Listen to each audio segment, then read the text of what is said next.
Eu me pergunto se o silêncio tem peso, porque o silêncio que encontrei ao chegar em casa pressionava meu peito mais do que o monitor cardíaco jamais pressionou.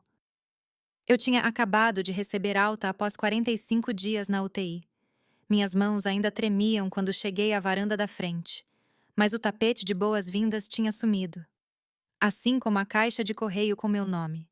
E parada atrás da porta estava minha nora, vestindo meu roupão, segurando minhas chaves. Ela disse que a casa havia sido remanejada, que não me esperavam tão cedo. Eles não apenas tomaram minha casa, eles reescreveram quem eu era. Mas o que eles não sabiam é que nem tudo havia sido apagado. Ainda não. Se você já se sentiu invisível no lugar que construiu com suas próprias mãos, inscreva-se no canal Geralda Narra, porque essa história pode ajudar você a lembrar que ainda tem um nome. Existe um certo tipo de silêncio que você só encontra em uma casa antiga. O tipo que vibra sob o assoalho de madeira e permanece nas cortinas muito tempo depois que as janelas são fechadas. Eu vivi nesse silêncio por anos, desde que meu marido faleceu. Chamávamos a casa de A Varanda, não apenas por causa de sua ampla e rangente varanda com vista para as colinas suaves do Vale do Jequitibá, mas porque todo sábado, por quase 2 décadas, realizávamos algo que chamávamos de leitura na varanda. Alinhávamos cadeiras de madeira na frente. Eu passava um café fresco e fazia chá de hortelã, e os vizinhos da cidade apareciam com livros, ou às vezes apenas com corações pesados, procurando um lugar macio para pousar. Meu marido, Daniel, era o mais barulhento. Ele lia trechos em voz alta, às vezes soltava uma piada sem graça, e as crianças riam mesmo sem entender. Eu era mais quieta, mantinha o chá quente e as mantas dobradas.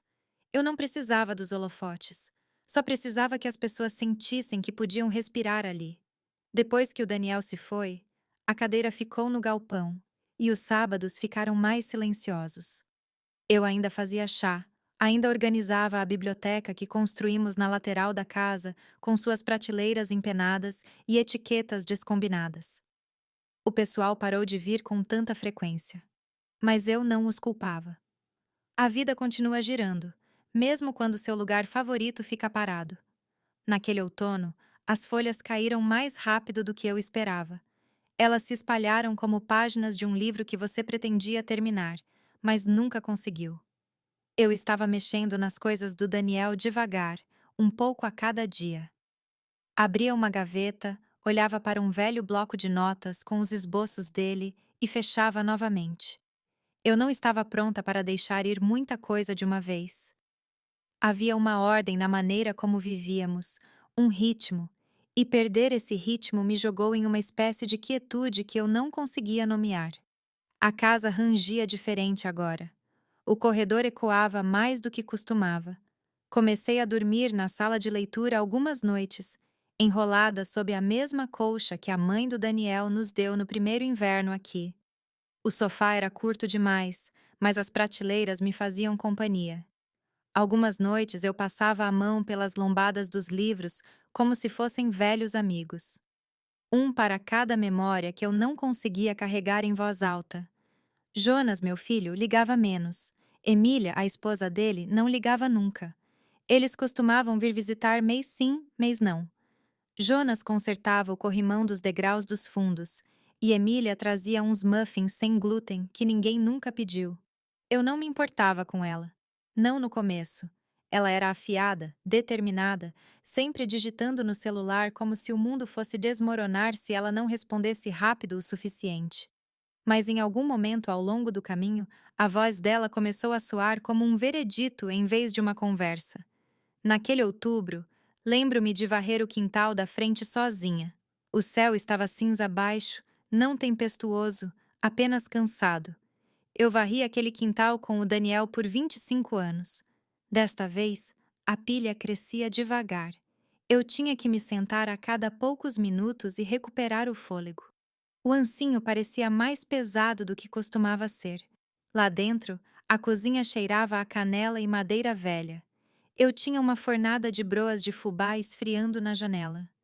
Embora eu soubesse que ninguém viria comê-las, era um hábito mais do que qualquer coisa, uma maneira de lembrar a casa que ela ainda era amada. Puxei a velha gaveta de fichário que reaproveitamos como caixa de receitas. Meus dedos pousaram na que dizia Broas de Outono, escrita na letra caprichada do Daniel. Li uma vez, depois outra, não pelas instruções, mas pela maneira como ele sempre escrevia com sabedoria. Naquela noite, acendi a lanterna na varanda, mesmo que ninguém estivesse esperando. O vento aumentou um pouco depois do anoitecer.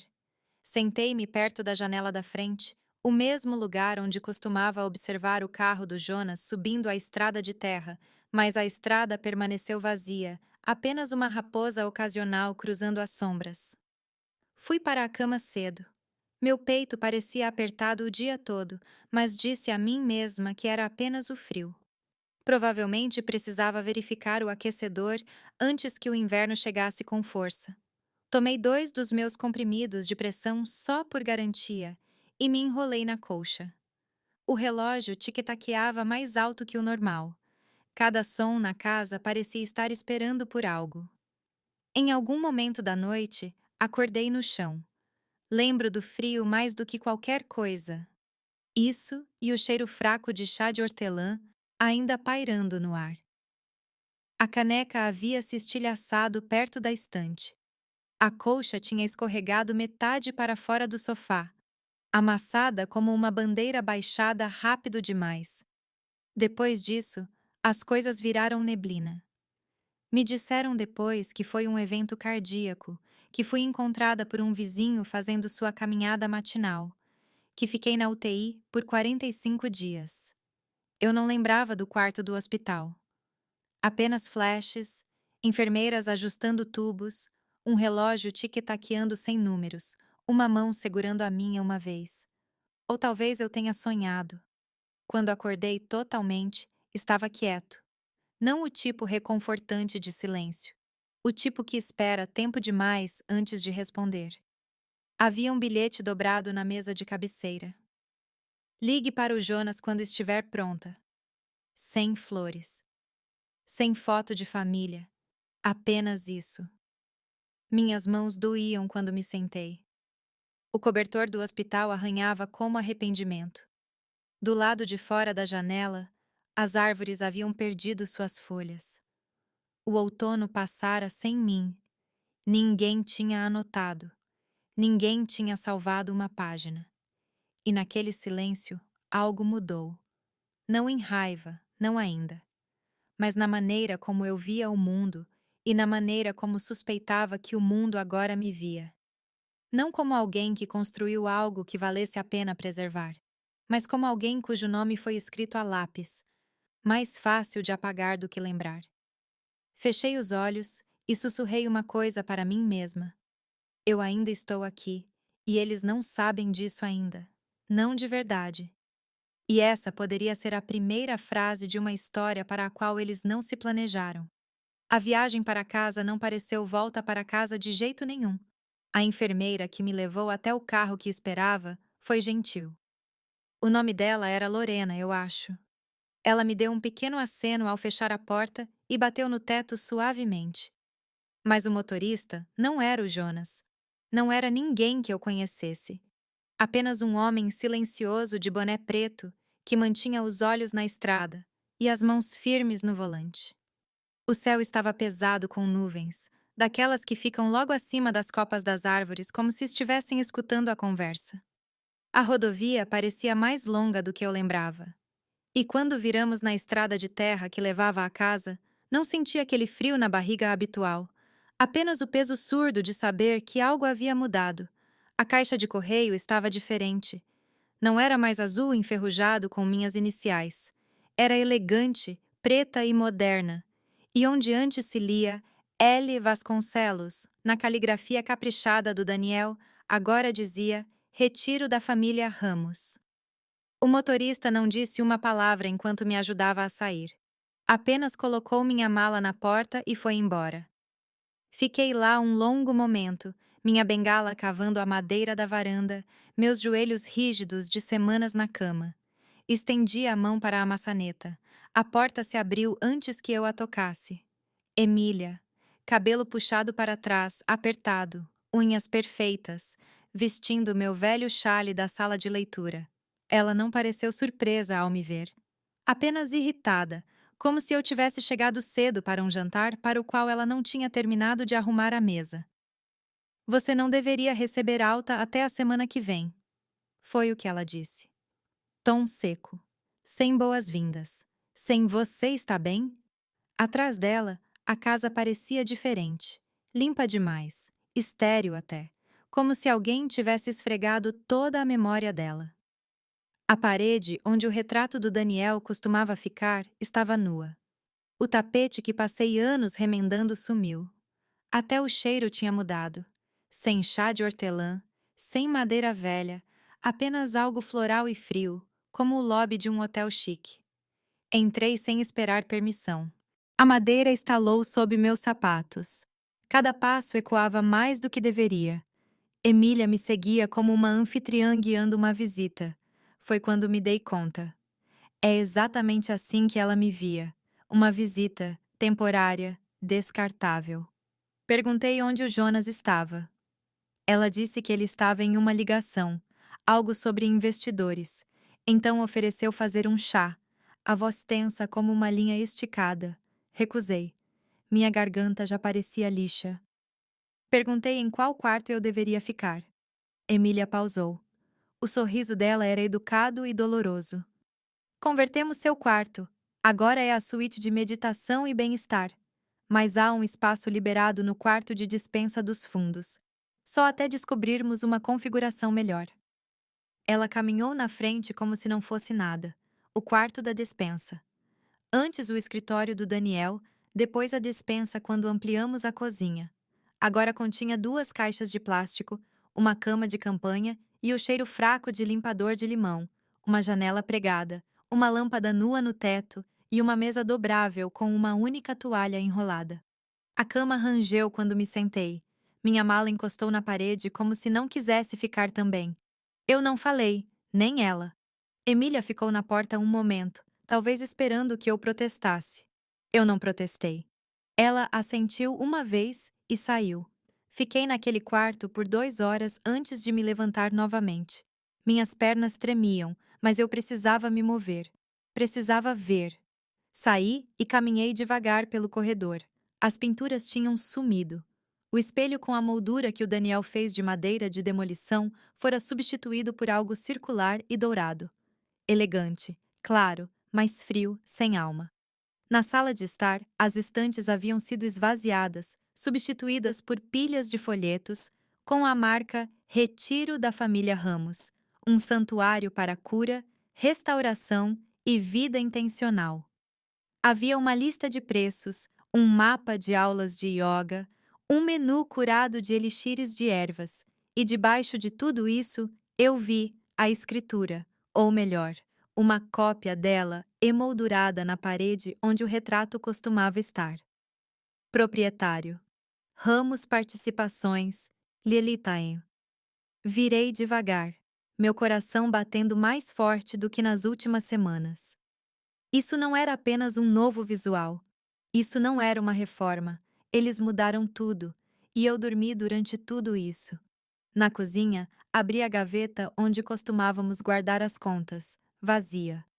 O armário que guardava os papéis do Daniel estava trancado. A chave tinha sumido. Arrastei-me de volta para o corredor, passando pelo livro de hóspedes no balcão. Nomes que eu não reconhecia. Um bilhete de alguém agradecendo a Emília e Jonas por uma experiência transformadora. Meu nome não foi mencionado.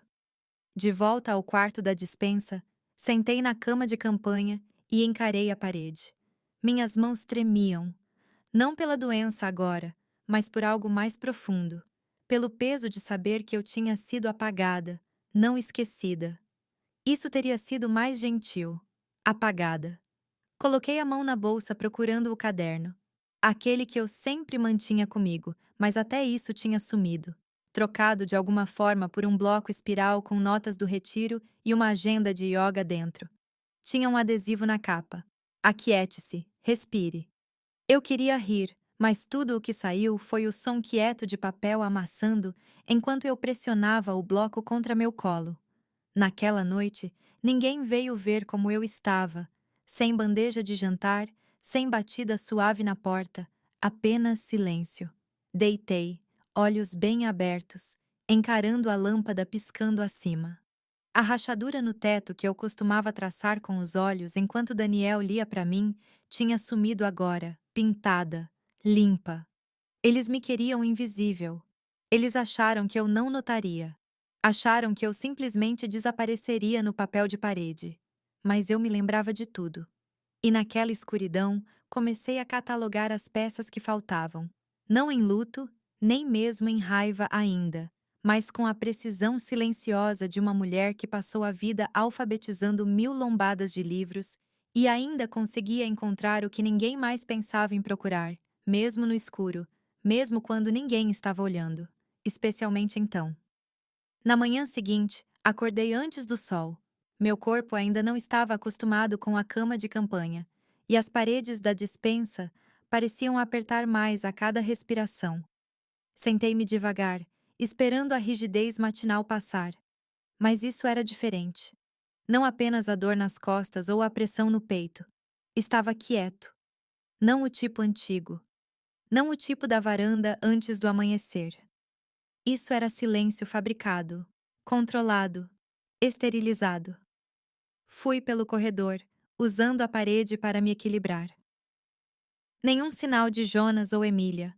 Apenas um zumbido fraco dos eletrodomésticos da cozinha e o gorgolejo distante de uma daquelas fontes de água de tomada que ela deve ter comprado para fazer os hóspedes se sentirem calmos. Pisei com cuidado, não porque temesse acordá-los, mas porque a casa não parecia mais pertencer a mim. Cada centímetro parecia alugado, reaproveitado. Na sala de estar, vi de novo. A escritura emoldurada na parede, ramos participações liteide. Fiquei lá mais tempo dessa vez, estudando as letras, procurando a falha, mas não havia uma. Meu nome não estava em lugar nenhum. O nome do Daniel havia sido removido inteiramente. O ano da transferência dizia apenas 3 semanas antes. Durante o tempo em que estive sedada, flutuando em um borrão de paredes brancas e tubos, alguém assinou minha casa. Sem audiência no tribunal, sem carta de advogado, sem ligação. Movi-me em direção à sala da biblioteca. Tinha sido meu santuário por décadas. Uma sala de sol transformada em um labirinto de estantes de parede a parede catalogadas por memória e tato. Eu passei mais tempo com aqueles livros do que com a maioria das pessoas. Eles tinham peso, história, cantos gastos pelo polegar e manchas de café que contavam histórias além das páginas. Agora, a sala estava estripada. As prateleiras estavam nuas, sumiram, substituídas por tapetes de chão, luzes fracas e um difusor soltando névoa de lavanda nos cantos. Havia uma cesta de vime com toalhas enroladas e um quadro negro que dizia: Meditação de aterramento às 16 years. No canto distante, eu vi uma pilha de caixas plásticas, etiquetadas com fita crepe, e reconheci minha própria letra em uma. Dizia: Coleção de outono. Era a caixa que eu tinha empacotado no ano em que Daniel morreu, a cheia de livros que planejávamos reler naquela estação. Arrastei-me para frente, coração batendo forte, inclinei-me, abri a tampa. Vazia, exceto por uma coisa. Escondido no fundo, como um pensamento tardio, estava um canto rasgado de um cartão de receita, um dos do Daniel. A tinta tinha desbotado, mas reconheci a letra dele. Chá de gengibre. Adicione mel antes do limão. Segurei o cartão por um longo tempo. Eles nem tinham jogado fora direito. Levantei-me e examinei o resto da sala. Encontrei outra caixa atrás de uma fileira de tapetes de yoga dobrados. Esta etiquetada L Extras da cozinha. Abri. Dentro estavam canecas descombinadas, uma das frigideiras de ferro fundido do Daniel e a chaleira com a alça lascada que usávamos todo domingo de manhã. Eles não venderam tudo então, apenas encaixotaram, enterraram como se esperassem que eu desaparecesse. Saí da sala antes que a névoa de lavanda embrulhasse meu estômago. De volta ao corredor, vi algo na mesa lateral. Uma nova entrega, envelopes com o logotipo do retiro, uma pasta parda saindo para fora. Não parei para pensar. Apenas peguei e levei para o quarto da despensa. Dentro havia folhetos, notas de agradecimento com a marca e, escondido atrás deles, uma impressão de rascunho de e-mail. Era da Emília. Assunto: proposta de rebranding da Casa do Lago. Li cada linha. Ela descrevia planos para escalar o conceito do retiro em propriedades rurais semelhantes. Ela se referia à varanda como uma localização piloto.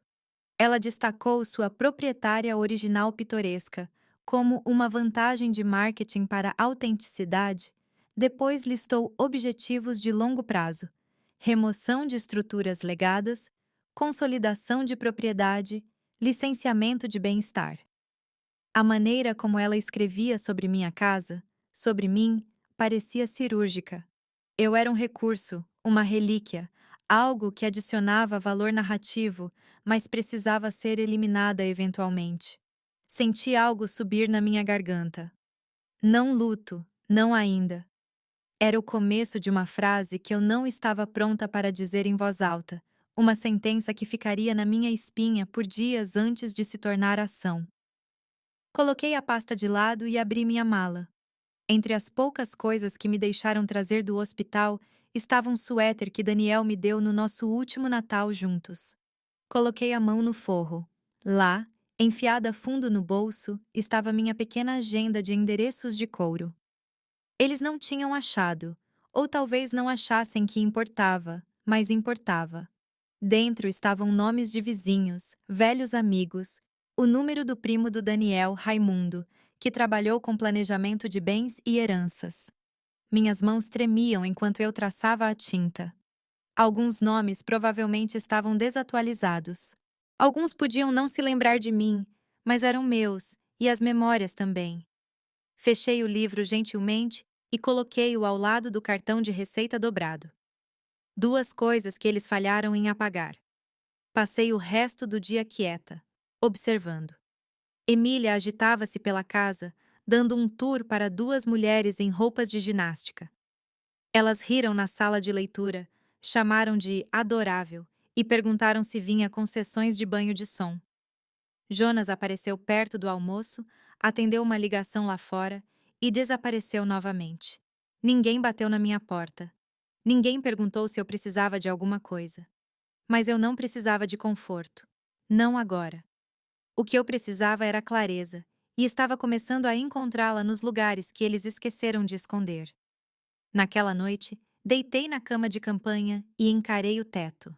Não chorei, nem mesmo quando as luzes piscaram, e me lembrei da maneira como Daniel costumava trocar as lâmpadas antes que elas diminuíssem.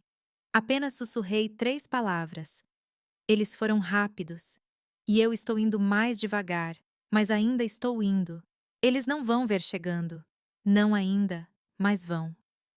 O sol da tarde derramava-se no canto de trás do jardim, onde o velho caminho de tijolos encontrava o arbusto de alecrim. Eu não ia lá há meses. Meus passos estavam mais lentos do que costumavam ser.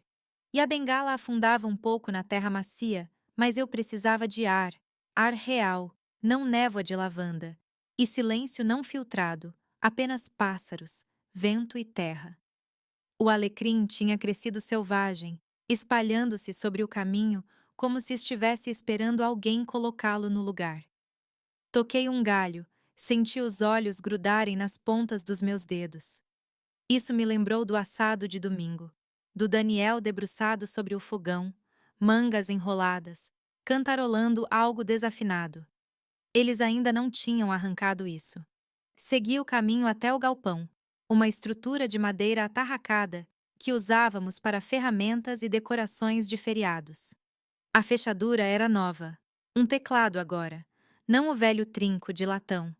Fiquei lá um momento, fingindo que estava apenas dando um passeio, fingindo que não estava lembrando do dia em que Jonas ajudou a instalar aquele teclado no outono passado. Ele tinha usado meu aniversário como código. Digitei. A porta se abriu. O ar lá dentro estava viciado, mas familiar. A poeira não tinha sido limpa. Devem ter esquecido esse canto da propriedade. Ou talvez Emília não visse valor em galpões de jardim. Entrei, cuidadosa para não perturbar nada ainda. Pilhas de caixas alinhavam as paredes, algumas etiquetadas, outras não. Reconheci a letra em uma: roupas de cama de inverno. Essa era a minha. E outra: molduras velhas. Abri devagar. Dentro estavam os porta-retratos que costumavam alinhar nosso corredor, fotos de Gramado, da Serra da Canastra, daquela viagem de carro pelo Jalapão, onde ficamos sem gasolina e acabamos em uma lanchonete minúscula que servia uma torta tão azeda que o Daniel quase engasgou. Cada moldura tinha sido embrulhada em jornal, cuidadosamente guardada. Longe da vista, longe da memória. No fundo da caixa, sob um painel de vidro quebrado, estava um envelope selado, amarelado. Sem selo, apenas um nome escrito em tinta que tinha sangrado um pouco com o tempo. Lúcia, meu nome. Sentei-me no banco de madeira ao lado das ferramentas de jardim e abri com mãos que pareciam grandes demais, desajeitadas demais. Dentro havia uma carta, a letra do Daniel. Não estava datada, mas eu sabia que foi escrita perto do fim. O tom era muito quieto. Ele escreveu sobre a apólice de seguro, como tinha mudado o beneficiário de volta para mim após um breve lapso quando Jonas o convenceu do contrário. Ele se desculpou por não me contar antes, disse que se preocupava que isso causasse outra discussão e não queria nossos últimos meses nublados por mais tensão. Mas ele tinha feito. Ele tinha arquivado os formulários, atualizado os documentos e até incluído uma fotocópia da página de confirmação. Dobrada atrás da carta, segurei-a contra a luz. Lá estava. Daniel Vasconcelos, apólice número 77742-3B. Beneficiária primária: Lúcia Vasconcelos. Assinado, datado. Li 2 vezes, depois uma terceira. Passei os dedos ao longo do vinco onde o papel tinha sido dobrado por tanto tempo. Era real. E significava que se o pagamento tinha ido para a Emília, como os e-mails no arquivo dela sugeriam, então algo tinha dado muito errado. Ou muito certo, dependendo de quem você fosse. Olhei ao redor do galpão. Ao lado da caixa de molduras havia outra caixa etiquetada Financeiro. Puxei para mais perto, abri a tampa. Dentro havia pastas, declarações de imposto de renda, extratos bancários antigos, pagamentos de hipoteca, tudo organizado do jeito que o Daniel gostava. Elásticos, abas e clipes de papel exatamente onde deveriam estar. Peguei o fichário mais recente. Abri no bolso de trás. Outro envelope. Este estava endereçado a Raimundo Queiroz, primo do Daniel, o advogado da família. O envelope estava aberto, e dentro havia um resumo impresso das atualizações do testamento que Daniel queria arquivar. Notas nas margens, a letra dele novamente, esboços de como a casa ficaria em meu nome, a menos que uma transferência formal fosse acordada por ambos os cônjuges. Ele tinha assinado, mas nunca enviado. Tinha um post-it anexado. Lúcia, fale com o Raí se eu não conseguir fazer isso.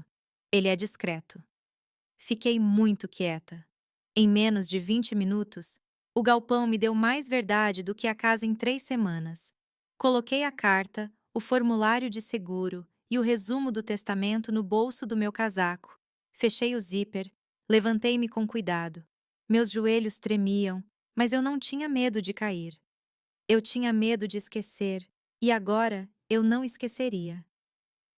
Fiz meu caminho de volta para casa, parando apenas para colher um pequeno ramo de alecrim. Apenas algo para segurar na minha mão. Algo que me lembrasse quem eu era antes do sorriso da Emília transformar o ar em gelo. Lá dentro, o retiro estava quieto. Provavelmente hora da soneca ou trabalho de respiração. Eu não me importava. Fui direto para o quarto da despensa e tranquei a porta por dentro. Espalhei os documentos na cama como peças de quebra-cabeça. Tirei fotos com o celular descartável que eu tinha escondido no forro da minha mala. Eu tinha colocado lá no dia em que saí do hospital, só por precaução. E agora, só por precaução, tinha chegado. Liguei para o número na agenda de endereços. Raimundo Queiroz. Tocou 4 vezes. Então foi para a caixa postal. Não deixei recado. Não ainda.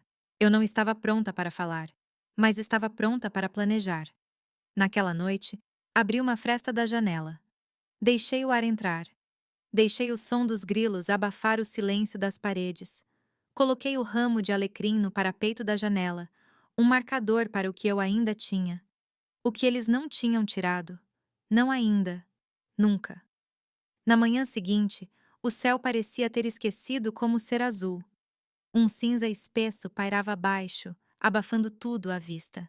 Esperei até que a casa estivesse quieta, até ouvir o som do SUV da Emília roncando para fora da entrada de Cascalho e desaparecendo em direção à cidade. Ela tinha levado um grupo de yoga para o lago, provavelmente para fotos e rituais de respiração. Eu não precisava adivinhar onde Jonas estava. Ele geralmente desaparecia nessas manhãs, alegando ligações de negócios e recados, embora eu soubesse que ele preferia não ser visto a menos que o beneficiasse. Saí pela porta dos fundos com um lenço dobrado, meu casaco e a agenda de endereços enfiada fundo no bolso interno. O lenço era mais para disfarçar, jogado sobre meus ombros para parecer que eu estava apenas saindo para uma pequena caminhada. Peguei o caminho de Cascalho, passando pelo Alecrim e descendo a encosta, longe o suficiente para que ninguém visse das janelas da cozinha. Então virei à esquerda na curva e fiz meu caminho em direção à biblioteca pública. Fazia anos desde que caminhei por aquela rota. O caminho de terra tinha estreitado, as raízes mais expostas, mas o ritmo voltou para mim. O riacho à minha esquerda, o pinheiro caído onde Daniel uma vez talhou nossas iniciais com seu canivete. Passei por ele sem parar. A biblioteca da cidade ficava na beira de uma encosta de frente para a praça. Um prédio modesto de tijolos com janelas em arco e uma bandeira que já tinha visto dias melhores. Entrei pela porta lateral perto dos arquivos, a mesma porta que usávamos quando éramos voluntários no comitê histórico. Ninguém me notou. Movi-me devagar, deliberadamente. Uma velha senhora de casaco e lenço. Nada notável. Lá dentro, o cheiro me atingiu primeiro. Papel, cola, poeira aquecida pelo sol da manhã. Caminhei passando pelos computadores e fui para o canto de trás onde guardavam os registros públicos. As prateleiras não tinham mudado. As gavetas de arquivo ainda eram etiquetadas com letras pretas caprichadas. Encontrei a marcada Transferências de Imóveis e puxei. Lá estava.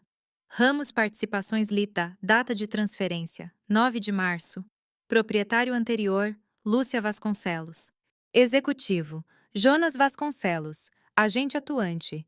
Testemunha, Emília Lagos Vasconcelos. Encarei aquilo por um longo tempo, meu nome riscado como um cupom vencido. Não mencionava o nome do Daniel, nenhuma coassinatura. Apenas a minha, impressa de uma maneira que não parecia minha.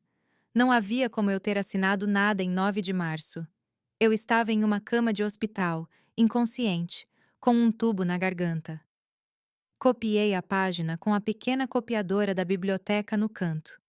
Fez um barulho chiado, como se não tivesse sido usada em meses. O papel que deslizou para fora estava quente, a tinta levemente borrada na parte inferior. Dobrei e coloquei no bolso do casaco com os outros. Perguntei à funcionária se Raimundo Queiroz tinha vindo recentemente. Ela levantou os olhos da mesa, piscou algumas vezes e disse que não tinha certeza. Não insisti, apenas agradeci e fiz meu caminho para o pequeno recanto de leitura perto da janela leste. Sempre foi quieto lá, escondido por prateleiras altas e um radiador quebrado. Sentei e peguei meu celular. Disquei para o Raimundo novamente. Desta vez, ele atendeu. Houve um momento de silêncio depois que disse meu nome. Uma pausa que me disse que ele não tinha me esquecido, mesmo depois de todos esses anos. Ele perguntou onde eu estava, e eu disse. Ele chegou 20 minutos depois, ainda usando seu crachá do tribunal e carregando uma pasta de couro marrom como fazia desde os anos 90. Ele parecia mais velho, um pouco curvado, mais afiado. Seus olhos examinaram meu rosto. Então o envelope que estendi para ele.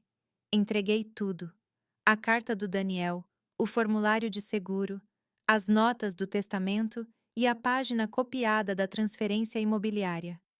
Ele leu sem falar.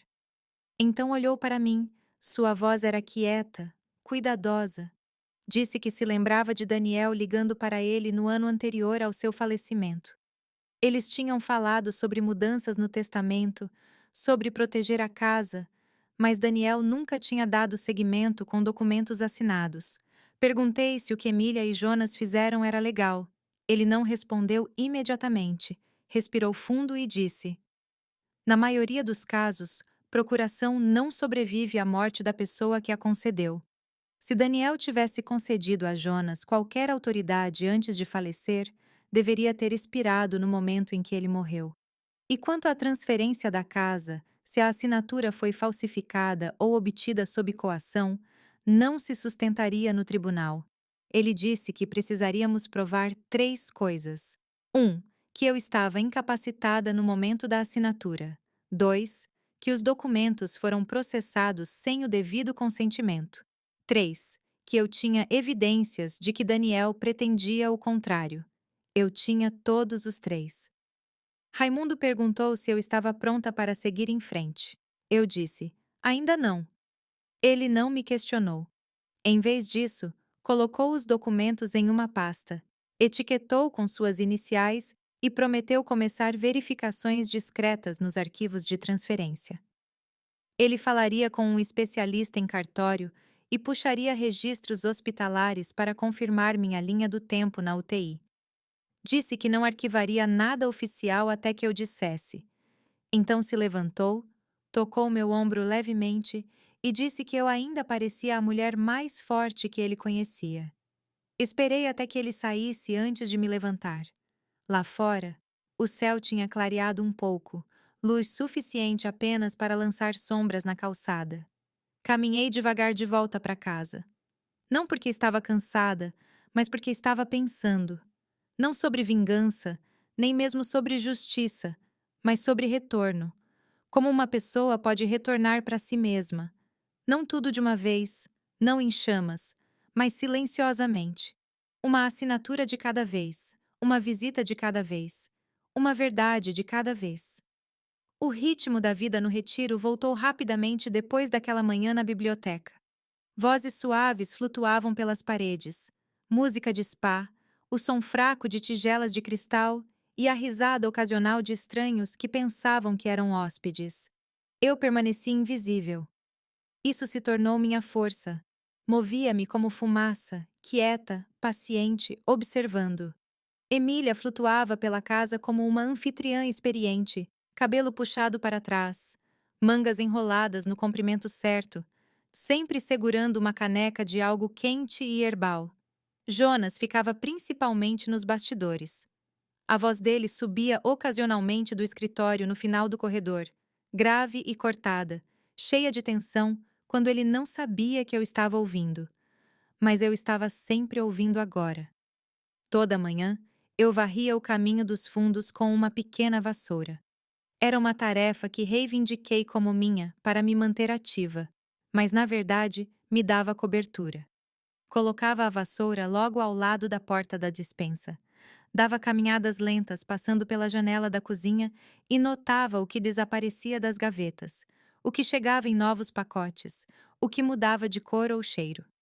Toda tarde, eu visitava o galpão novamente, não para remexer, mas para documentar. Trazia o celular descartável a cada vez, tirando fotos silenciosas de cada documento, etiqueta e caixa. Encontrei um recibo antigo de um cofre de banco que Daniel manteve uma vez, enfiado dentro de um envelope marcado privado, legal. Adicionei ao arquivo crescente. Então veio a fogueira. Era a terceira noite desde meu encontro com Raimundo. Os hóspedes do retiro tinham se reunido lá fora para uma cerimônia de desapego. Cada um escrevia algo em um pedaço de pergaminho e jogava nas chamas. Emília estava no centro, sua voz suave como uma canção de ninar para adultos quebrados. Eu assistia da varanda. Depois que dispersaram, ela ficou para trás para limpar. Vi ela se inclinar na caixa de armazenamento ao lado da fogueira e puxar uma pasta vermelha. Não uma das minhas. Nova, fina. Ela segurou com cuidado, olhou ao redor e deslizou para a base da fogueira sob um tronco meio queimado. Ela acendeu a borda e se afastou, mas as chamas pegaram devagar. O papel enrolou, mas não desapareceu. Ela entrou. Esperei 10 minutos, então me movi. As brasas estavam quentes, mas as chamas tinham morrido. Usei o atiçador de metal para puxar o que restava. A pasta estava chamuscada, mas não destruída. A maioria do conteúdo tinha ficado preto e enrolado, mas as últimas páginas tinham apenas dourado nas bordas. Puxei-as e abafei o calor com uma toalha úmida da cesta próxima. De volta ao quarto da despensa, espalhei-as na cama. Era uma lista, uma planilha. Nomes de hóspedes, registros de pagamento, níveis de doadores e, ao lado de algumas das entradas, pequenas notas. Uma dizia: empurrar para pacote de retiro legado. Outra dizia: narrativa de luto VIP, oferecer acesso à varanda. Mas uma linha me gelou. Recuperação de EIL lenta. Arquivar retirada de seguro sob o fundo de bem-estar. LL. Era eu. Eles tinham transformado o pagamento do seguro em uma despesa comercial, enterrado em um programa chamado Fundo Legado de Cura. O nome do Jonas estava listado como administrador. Encarei aquilo até as palavras borrarem, então tirei uma foto. Naquela noite, liguei para o Raimundo novamente. A voz dele estava mais firme agora. Ele tinha falado com alguém no cartório e confirmado que minha assinatura na transferência de propriedade tinha sido submetida por escaneamento, sem verificação física, sem testemunha da instalação onde eu estava internada. Ele estava arquivando um pedido para congelar quaisquer transações futuras envolvendo a casa. Perguntei se Emília e Jonas descobririam. Ele disse: não imediatamente. Agradeci e desliguei. Na manhã seguinte, comecei minha nova rotina. Todo dia, às 10 CU, eu sentava na copa com minha velha agenda e uma caneta. Circulava datas, reescrevia números e criava listas. Emília notou uma vez e sorriu educadamente. Disse algo sobre como mulheres mais velhas são sempre organizadas. Eu assenti. Por dentro, adicionei o sorriso dela à lista de coisas que eu nunca esqueceria. Ao meio-dia, eu caminhava até a beira da propriedade, onde a caixa de correio ainda estava ao lado da estrada. Comecei a enviar pequenos envelopes para Raimundo. Cópias, notas, detalhes, tudo na minha letra. Sem endereço de remetente, apenas as iniciais LV. À noite, eu organizava o que aprendi naquele dia, como a ligação ouvida de Jonas com alguém sobre limpar o título para a expansão, ou a nova hóspede que sussurrou para outra que a mulher no quarto da despensa lhe dava arrepios. Naquela noite, dormi com a pasta vermelha debaixo da cama, como uma criança com um segredo. Mas eu não era criança. Eu era uma mulher reivindicando seu nome pedaço por pedaço, sem gritar, sem drama, apenas fatos, apenas evidências. E logo isso seria o suficiente. O convite foi impresso em papel cartão marfim, com folha de ouro nas bordas e caligrafia que dizia: Gala do Legado, uma celebração de cura e renovação. Emília colocou um em cada travesseiro nos quartos de hóspedes, no balcão da cozinha, até ao lado do meu cobertor dobrado no quarto da despensa. Ela disse em voz alta naquela manhã, como uma anfitriã em um navio de cruzeiro. O evento seria realizado no gramado dos fundos sob luzes alugadas e lustres, com música ao vivo e um jantar servido. Eles esperavam doadores, influenciadores e alguns membros da Câmara Municipal. Jonas tinha conseguido fazer o jornal local cobrir. Eles queriam apresentar o retiro como um modelo de bem-estar sustentável. Queriam aplausos, elogios, fotografias. Mas eu tinha outra coisa em mente. Naquela semana, a casa virou um turbilhão de movimento. Mesas chegaram. Floristas vieram medir espaços. Um caminhão de aluguel entregou cadeiras brancas, cortinas de linho e lanternas de bambu. Emília tinha uma prancheta de novo. Jonas andava pelo corredor mais do que o normal. Eu o ouvi resmungando no telefone sobre alvarás, sobre projeções, sobre capitalização de ativos futuros. Eu me movia como sempre, invisível, firme. Meu trabalho era dobrar guardanapos. Emília me deu essa tarefa como se estivesse me fazendo um favor. Sentei na copa e dobrei até meus dedos doerem, até ter memorizado os nomes de cada convidado impressos no mapa de assentos deixados sem vigilância na mesa da cozinha. Naquela noite, liguei para o Raimundo novamente. A voz dele estava diferente agora, confiante.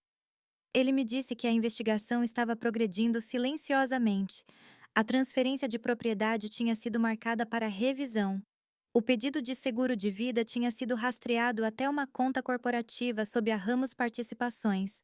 Mais importante, ele tinha entrado com uma moção no tribunal para congelar temporariamente todos os ativos conectados a essa conta. Ele me lembrou para não dizer uma palavra. Eu não disse, apenas dobrei outro guardanapo. No dia do evento, o céu amanheceu claro e cheio. Nem uma única nuvem. O gramado brilhava com cristais e arcos florais. Mulheres em vestidos longos moviam-se entre as mesas, bebendo rosé.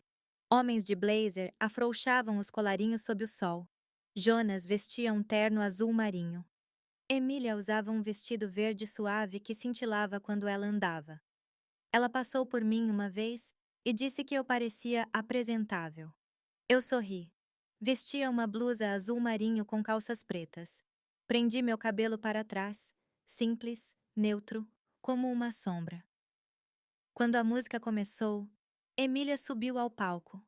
Agradeceu aos convidados, falou de cura, de transformação, de resiliência.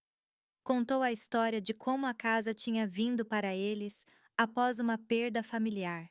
Como eles escolheram construir algo a partir do luto, algo bonito. A voz dela falhou na hora certa. Houve uma pequena salva de palmas. Então Jonas falou. Ele não me mencionou, nem uma vez. Mencionou seus investidores, sua missão, seus planos futuros. Anunciou uma nova ala de expansão para residentes de bem-estar de longo prazo. A multidão aplaudiu mais alto para isso. Eu estava atrás da treliça, perto da mesa de sobremesas. Eu não precisava ser vista porque eu já tinha sido ouvida. 3 dias atrás, enviei um pacote selado para a jornalista do jornal local que estaria no evento. Dentro, uma carta autenticada de Raimundo, evidência da propriedade transferida durante minha estadia na UTI, documentação da apólice de seguro de vida que Daniel tinha reservado, a planilha da pasta vermelha e uma carta minha. Era breve. Explicava o que a casa significava para mim, o que ainda significava. Naquela noite, vi a jornalista parada perto do bar. Ela segurava o envelope na bolsa. Ela olhava para o Jonas como alguém observando um homem segurando prata roubada. Virei as costas e caminhei em direção ao lago. Da beira do pier, as luzes do gramado brilhavam na água. A risada atrás de mim soava distante, oca, como uma performance terminando. Fiquei lá por um longo tempo. Quando voltei para casa, encontrei algo na minha cama de campanha, um envelope. Dentro estava um esboço do folheto, a nova expansão. Na capa, uma foto da casa, mas meu nome tinha sumido. Nenhuma menção aos Vasconcelos, Nenhuma história, apenas marca, apenas um logotipo. Dobrei uma vez, depois outra, e coloquei debaixo da cama. Naquela noite, os convidados dançaram sob lanternas de papel. Emília rodopiou descalça. Jonas riu alto demais. A jornalista ficou quieta perto da borda, sem tomar notas, apenas observando.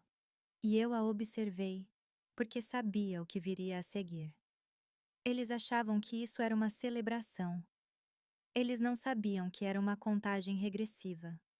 2 manhãs após o baile de gala, sentei-me na varanda dos fundos, o sol mal tocando o topo dos pinheiros. Havia um frio no ar que não estava lá na semana anterior. Parecia que algo tinha mudado. Silenciosamente, permanentemente. Emília tinha começado o dia com pressa.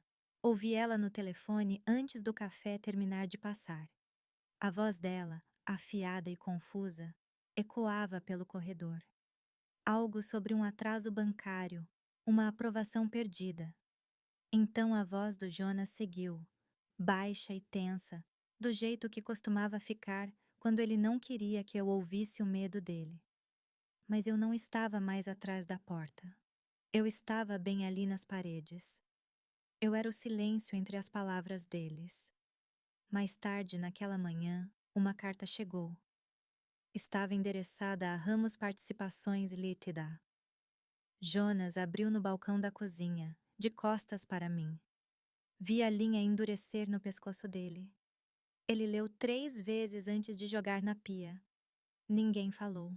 No almoço, mais 2 envelopes vieram. E então as ligações começaram. Emília andava de um lado para o outro na varanda dos fundos, sussurrando para alguém que ela chamava de Marta do Financeiro. O passo dela era rápido, a mão agarrando o corrimão tão forte que os nós dos dedos ficaram brancos.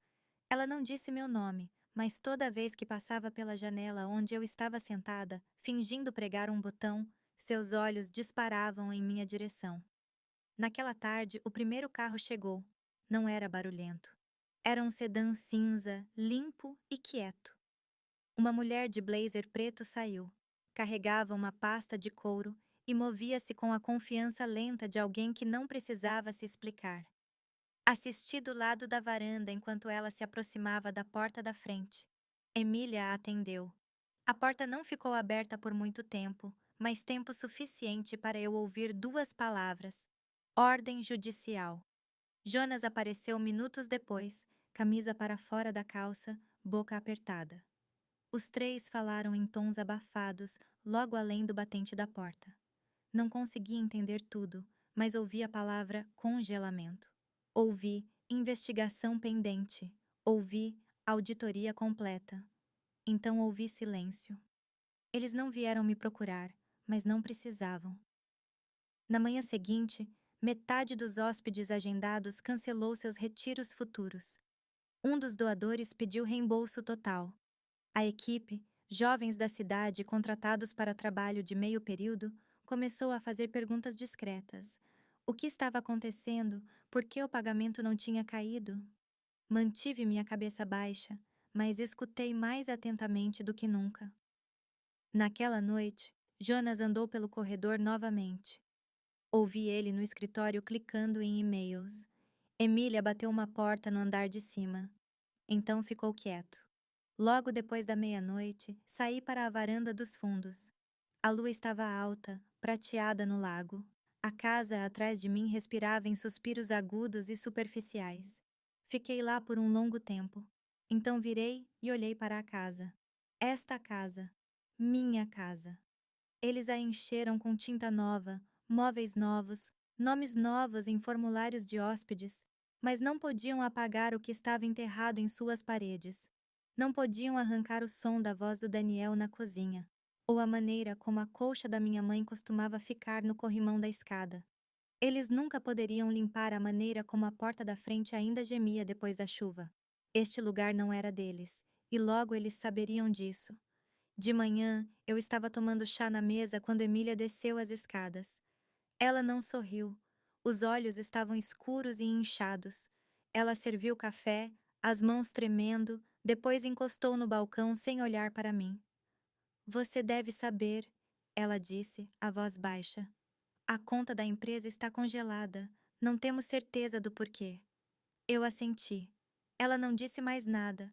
Apenas ficou lá esperando eu reagir, mas eu não reagi, porque eu já sabia. O próximo envelope chegou ao meio-dia. Este foi entregue em mãos. O mensageiro não usava uniforme, apenas uma jaqueta cinza e sapatos limpos. Ele não pediu assinatura. Deixou nas mãos do Jonas e foi embora sem uma palavra. Quando Jonas abriu, vi os ombros dele caírem. Não do jeito que um homem relaxa, do jeito que um homem desiste. Ele não falou com Emília o resto do dia. Naquela noite, recebi meu próprio envelope. Raimundo tinha enviado diretamente para mim. Dentro havia uma breve atualização. O juiz tinha concedido uma liminar temporária. A propriedade não poderia ser vendida, hipotecada ou usada em qualquer transação financeira até que o assunto fosse resolvido no tribunal. A Ramos Participações tinha 7 dias para responder às alegações e, pela primeira vez em meses, meu nome, Lúcia Vasconcelos, estava listado como a legítima autora da ação. Naquela noite, a casa pareceu menor, não por causa de paredes ou janelas, mas porque segredos não ocupam muito espaço uma vez que são expostos. Caminhei até o quarto da despensa e sentei na cama. Olhei ao redor para as caixas, as toalhas dobradas, a única lâmpada que sempre zumbia quando ficava quente demais. Coloquei a mão na pequena gaveta ao meu lado e tirei a pasta vermelha. As bordas ainda estavam chamuscadas, mas a verdade dentro ainda estava inteira. E agora começava a falar. A manhã seguinte pareceu quieta demais. Sem música dos alto-falantes, sem chamadas ecoando pelo corredor, sem passos dos saltos da Emília andando pela madeira, apenas o zumbido da geladeira e os pássaros lá fora, constantes e distantes. Sentei à mesa da cozinha com uma caneca quente entre as mãos. Não café, apenas chá de gengibre. Simples, calmante. Eu não tocava em café desde que Daniel faleceu. De alguma forma, o cheiro não me confortava mais. À minha frente, a cadeira vazia que Jonas um dia ocupou quando o menino parecia mais pesada do que o normal. Eu ainda podia vê-lo lá, com 10 anos, balançando as pernas debaixo da mesa, me contando sobre um trabalho que escreveu para a escola. A voz dele era cheia de sonhos. Naquela época, ele queria ser guarda florestal. Dizia que gostava de lugares quietos. Agora o silêncio tinha retornado, mas não combinava mais com ele. Ele entrou na cozinha no meio da manhã. A camisa estava amassada, o colarinho levemente torto, a barba por fazer. Ele parecia mais velho do que eu me lembrava. Ou talvez apenas parecesse alguém cuja máscara não servia mais. Ele serviu um copo d'água e encostou no balcão. Por um momento, nenhum de nós falou. Então ele sentou na minha frente, cruzou as mãos. Eu não ofereci nada, nem simpatia, nem calor, nem mesmo raiva. Ele quebrou primeiro. Disseram que a casa está em questão agora. Eu assenti. Disseram que o seguro de vida pode ter sido desviado. Eu não respondi. Não sei o que a Emília estava pensando. Essa doeu. Não pelo que ele disse, mas porque eu sabia que ele acreditava nisso. Culpar ela era mais fácil, mais seguro. Deixava ele ficar meio decente em sua própria mente. Eu podia ver o lampejo de culpa, sim, mas enterrado sob camadas de distanciamento treinado. Eu só queria construir algo. Algo que as pessoas respeitassem. Ele ainda estava tentando enquadrar como visão, como esforço, não roubo. Achei que você ficaria orgulhosa. Ele acrescentou. Isso quebrou algo em mim. Não porque eu não estava orgulhosa, mas porque finalmente percebi que ele realmente não entendia o que o orgulho parecia. Ele achava que vinha com aplausos, artigos, luzes de gala, não dignidade silenciosa, não dormir em uma cama de campanha e assistir sua mãe dobrar guardanapos para um negócio construído sobre a vida apagada dela. Coloquei minha caneca na mesa. Você fez suas escolhas, eu disse. E agora a verdade está fazendo seu caminho de volta. Ele olhou para a mesa, traçando um sulco na madeira com o polegar. O mesmo sulco que Daniel uma vez talhou por acidente ao montar um projeto escolar com o Jonas.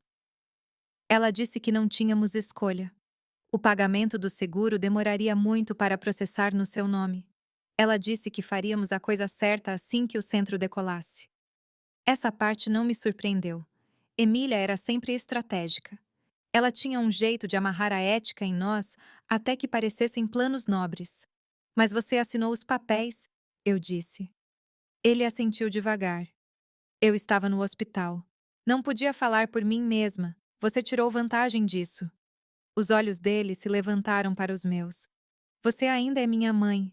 Isso era verdade, e ainda é, mas não muda o que foi feito.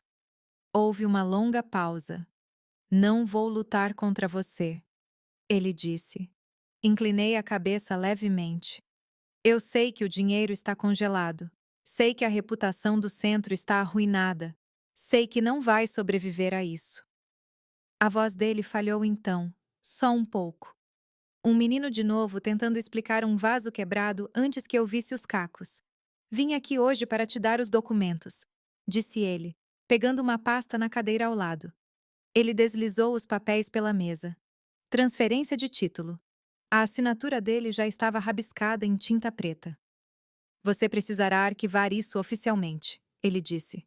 O Raimundo pode ajudar. Eu não peguei ainda porque precisava dizer algo primeiro.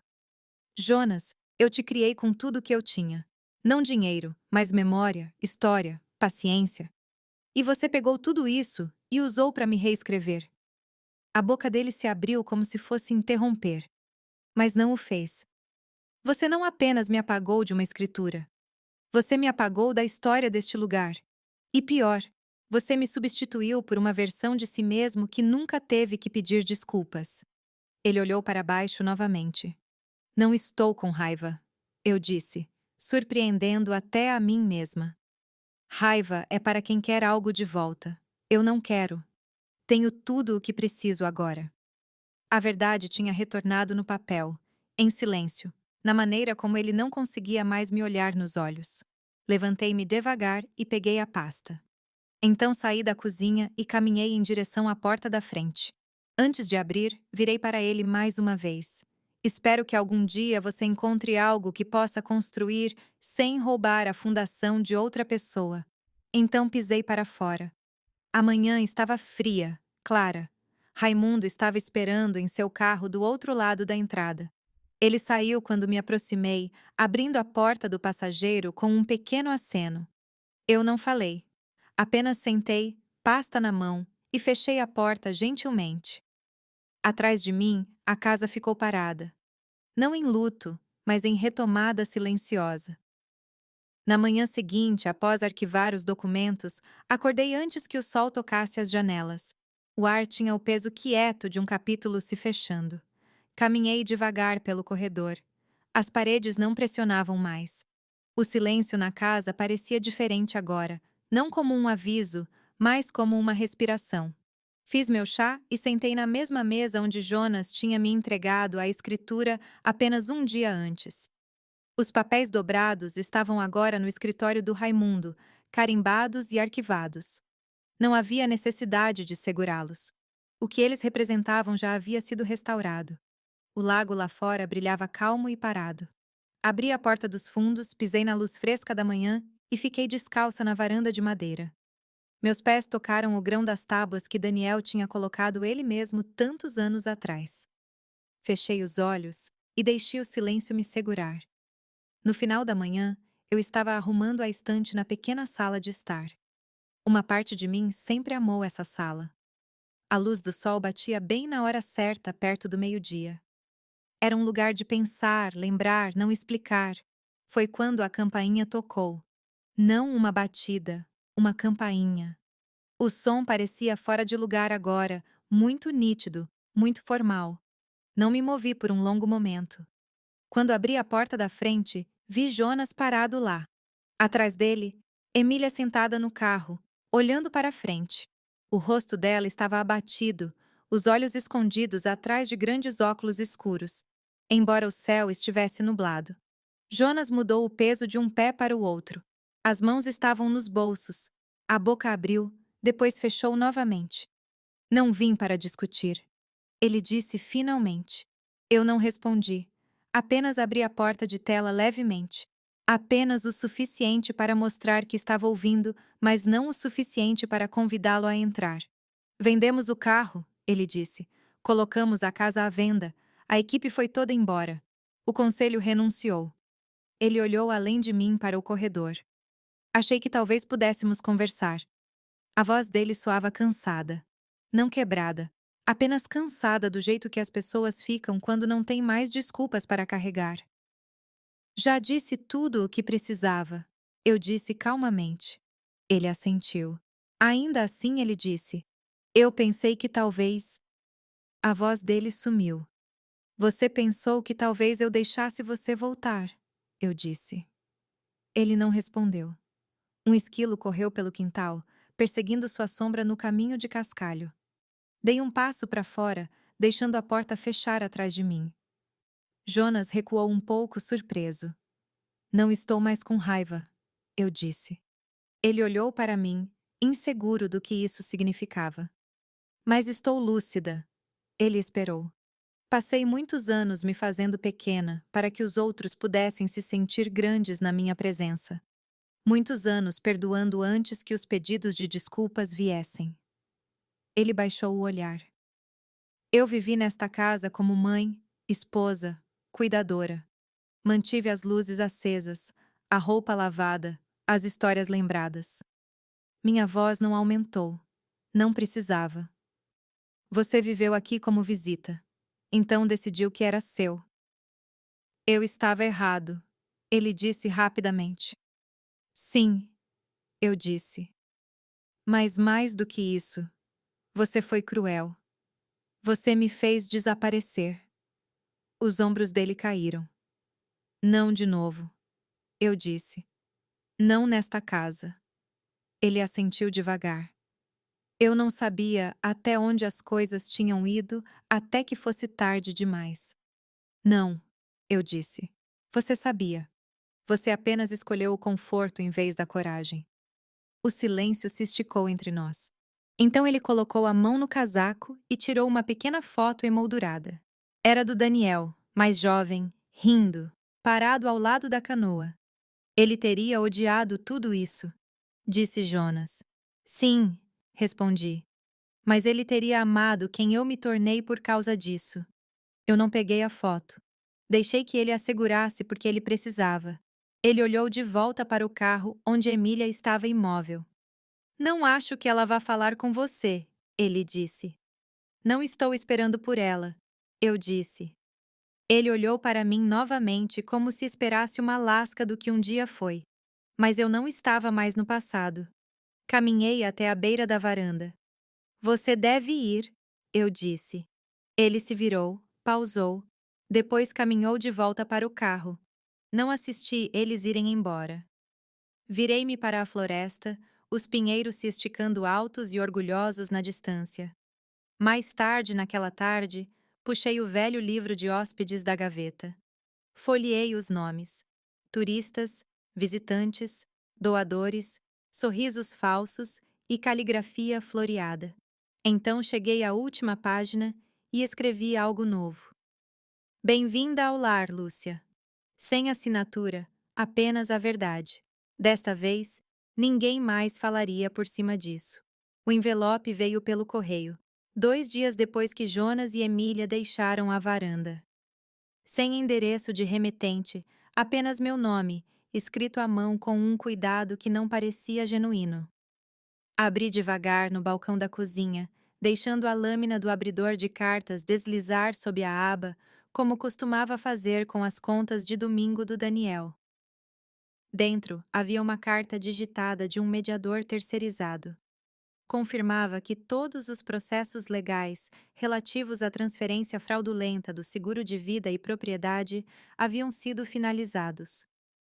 Anexadas estavam as cópias certificadas pelo Tribunal da Reatribuição de Propriedade, restituição do beneficiário do seguro e um detalhamento da recuperação financeira. Examinei os números uma vez, depois outra. 773 1762,11. Cada centavo tinha sido congelado e agora era devolvido a mim através da conta que Raimundo tinha configurado. Incluía juros da conta de retenção que a ONG tinha usado para movimentar os fundos. Deveria ter parecido uma vitória. Não pareceu. Pareceu uma restauração quieta, como um muro reconstruído, não para exibir, mas para segurar a chuva novamente. Coloquei o envelope de lado e virei para a janela. Lá fora, o lago ondulava sob uma brisa suave. Patos deslizavam pela superfície. As árvores sussurravam do jeito que sempre faziam antes de todo o barulho chegar. Os dias seguintes passaram sem interrupção. Cozinhei minhas próprias refeições. Li livros que pretendia ler há anos e sentei perto do fogo toda a noite, com um cobertor enrolado nas pernas e as mãos em volta de uma caneca de chá. Uma manhã, Raimundo parou por lá. Ele não bateu. Simplesmente tocou a lateral da porta de tela gentilmente e esperou. Eu abri e sorri. Ele me entregou uma pasta, mais fina que o normal. Papelada final, ele disse. Sentamos à mesa da cozinha como tínhamos feito tantas vezes antes. Ele me guiou por cada página pacientemente, me deixando absorver tudo. Ele nunca me apressou, nunca falou mais alto do que o necessário. Era isso que o tornava diferente. Quando tudo estava assinado, ele recostou-se. Bem, ele disse, é tudo seu de novo, oficialmente, irrevogavelmente. Eu assenti. Ele hesitou antes de levantar. Você foi bem, Lúcia. Olhei para cima. Você fez isso sem queimar o lugar. Eu soltei a menor das risadas. Ele saiu logo depois, e eu fiquei à mesa muito tempo depois que o som dos pneus dele desapareceu. Naquela noite, caminhei pela casa devagar, cômodo por cômodo. O quarto do andar de cima ainda cheirava fracamente a lavanda e madeira velha. Os azulejos do banheiro tinham sido rejuntados, mas o espelho era o mesmo. Parei na frente dele. Pela primeira vez em anos, eu não parecia cansada, parecia inteira. Entrei no estúdio, aquele que eles tinham transformado em escritório com cadeiras de acrílico e uma mesa de mármore falso. Eu já tinha limpado tudo, retornado ao que era antes. Um quarto simples com janelas largas de frente para o lago, uma pequena escrivaninha, uma cadeira de balanço e prateleiras cheias dos diários que eu tinha escondido em caixas. Sentei na escrivaninha e abri um caderno novo. Escrevi a data no canto superior. E então, pela primeira vez desde que Daniel faleceu, comecei a escrever novamente. Não cartas, não declarações legais, apenas pensamentos. O tipo que não faz barulho, mas precisa de algum lugar para pousar. Mais tarde, naquela semana, dei uma caminhada pela cidade. Os sussurros ainda estavam lá, é claro. As pessoas adoravam falar, especialmente quando dinheiro e escândalo estavam envolvidos. Mas eu não sentia mais o peso das palavras delas. Na lanchonete, Maria serviu meu café e não perguntou sobre nada. Ela apenas encheu minha xícara antes que estivesse vazia, como sempre. Era o suficiente. Voltei para casa no início da noite, o céu corando de laranja no horizonte. Fiquei do lado de fora por um longo momento antes de entrar. A casa me cumprimentou como um lugar que nunca deveria ter sido deixado para trás. Lá dentro, coloquei uma pequena fotografia na lareira. Uma minha e do Daniel, mais jovens, parados ao lado da canoa com lama nas botas. Estávamos rindo, não posando, sem placas, sem imprensa, apenas uma vida quieta construída com mãos cansadas e dias honestos. O dinheiro estava de volta. A casa era minha. A ONG tinha dissolvido. Os papéis diziam isso. Mas o que mais importava, o que eu tinha reivindicado totalmente, não estava em nenhuma escritura ou extrato bancário.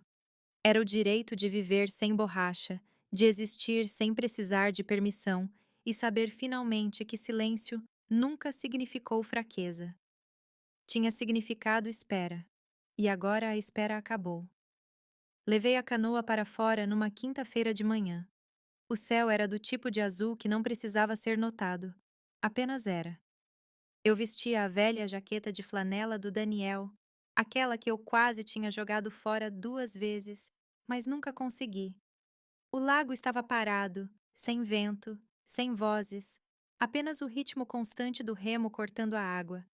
Não fui longe, apenas o suficiente para deixar a casa ficar menor atrás de mim, apenas o suficiente para lembrar que por tanto tempo me senti como uma visita na minha própria vida. Agora eu estava sentada no centro dela. Fechei os olhos e deixei o barco flutuar, sem destino, sem demandas, apenas presença. Pensei em todas as vezes que engoli palavras para manter a paz, nos quartos que saí quietamente quando meu nome foi usado descuidadamente, nas refeições que cozinhei para pessoas que nunca disseram obrigado, nos anos que passei pensando que meu silêncio era amor, mas silêncio só é amor se for escolhido livremente. O meu tinha sido esperado, presumido, tomado, não mais. Quando voltei para a margem, sentei no pier por um longo tempo.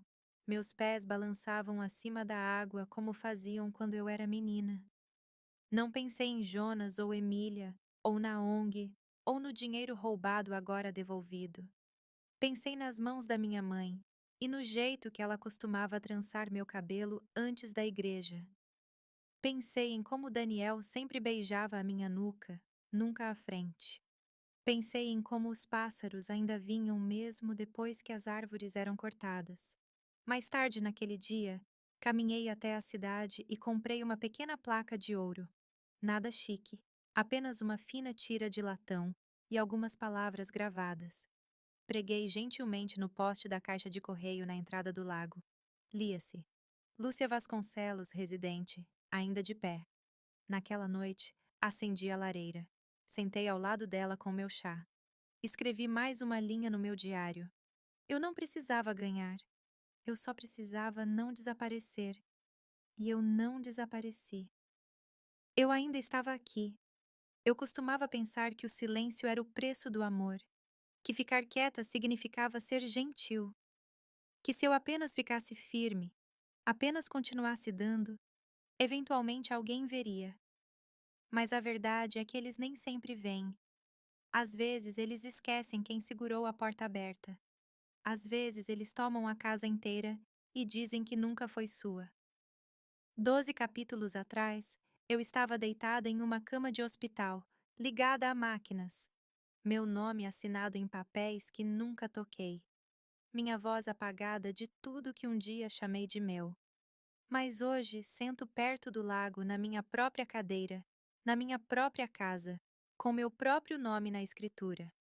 Não porque eu gritei, não porque eu implorei, mas porque me lembrei de quem eu era. E agi não por vingança, mas por reclamação. Não queimei pontes. Não amaldiçoei os nomes deles. Não me tornei amarga. Eu simplesmente não deixei que eles escrevessem o final para mim. Essa é a lição que deixo para trás. Não apenas para mulheres como eu, mas para qualquer um a quem já foi dito para ficar quieto, para esperar, para desaparecer silenciosamente. Você não tem que gritar, você nem mesmo tem que explicar, mas você tem o direito de ocupar espaço, de dizer: Eu estive aqui, eu importei. E não serei editada.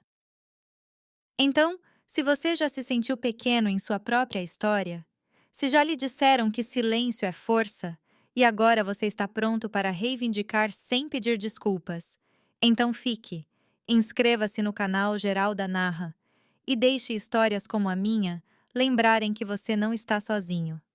Você está apenas começando.